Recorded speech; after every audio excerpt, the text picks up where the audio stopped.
Hey everyone, today we will talk about a powerful chapter of history largely overshadowed by other global events. I'm talking about the marginalization and the profound injustices being meted out to the Igbo people of Nigeria before and worse since after the Biafra War. Before the war even began, the Igbos were subjected to systemic discrimination and violence, culminating in the horrific events of 1966, known as the Igbo Massacre.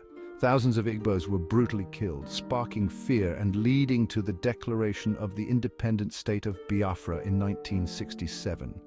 This declaration was not the beginning of peace, but the start of a devastating civil war.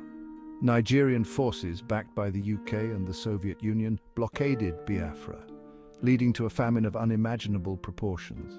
It's estimated that over 2 million Igbos died from starvation and disease alone during this period. The use of hunger as a weapon was a chilling strategy, and images of malnourished Biafran children circulated globally, yet the international response was limited. This war wasn't just a battle on the field, it was an assault on the dignity and existence of a people. Post-war, the promised reconciliation and rebuilding were slow and insufficient. Many Igbos continued to face discrimination in politics and economics, their plight fading from international consciousness. This story isn't just about the past, it's a reminder of the resilience of the Igbo people and a call to acknowledge and learn from these dark chapters of human history.